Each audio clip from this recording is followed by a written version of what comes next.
Go. Eggs, peanuts, tree nuts, shellfish, and milk. Those things I have just listed are a few common allergies. If a person with these allergies were to consume these, a bad rash, an upset stomach, or even death could happen immediately after consumption. A sweet treat is a luxury that many people with allergies are not awarded. Hi, my name is Anisha, and as someone with allergies, I'm going to be showing you how to make allergen-sensitive cupcakes. I'm going to be showing you a quick and easy way to make these cupcakes. I'm going to be explaining why they're allergen sensitive, and I'm going to be talking about how we should all educate ourselves more on allergies and be a little bit more inclusive about it. So today we're going to be making chocolate cupcakes. I'm going to be using cake box mix just because it's a little bit quicker. If you do not, making it from scratch is amazing, but if you do not have the time, just going to your nearest supermarket and getting cake box mix is no problem. But before you do that, you must make sure that the cake box mix you have picked up does not contain the allergies that you are trying to avoid.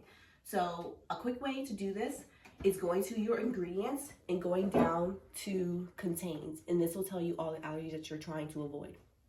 Obviously, does not have the ones that I wish to avoid.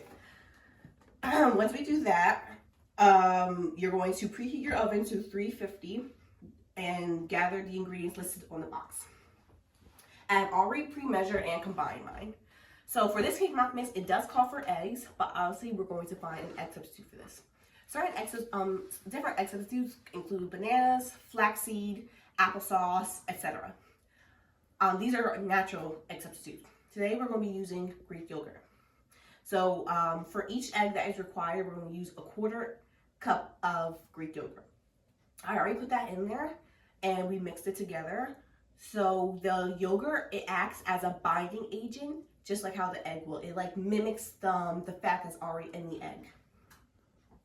The recipe also calls for milk.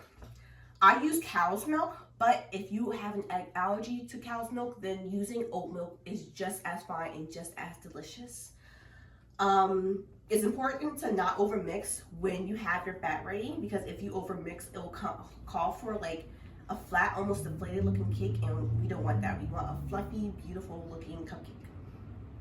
Once you incorporate it, you're going to begin to place the mix into your cupcake liners. Using a ice cream scooper is the best way to measure it out, because it is all it makes it equal parts, because you don't want like a small cupcake and you don't want like a large cupcake. You want them all to be equal. Once that is done, you can place the cupcakes into the oven. After baking it for about 30 minutes, or until you insert a toothpick or a fork into the center of the cupcake and it comes out clean of any batter, then you can take out your cupcake, and then you wait for about maybe another 30 minutes until you frost them. And once you frost them, you have some delicious allergy-sensitive cupcakes. In America, over 30 million people today have allergies to eggs, milk, peanuts, tree nuts, and shellfish.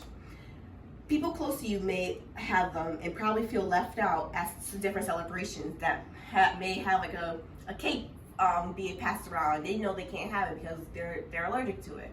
So it's important to understand and include everybody. And if you include these people who have these allergies, they'll be so grateful for you, and it will really show how kind of a person you are.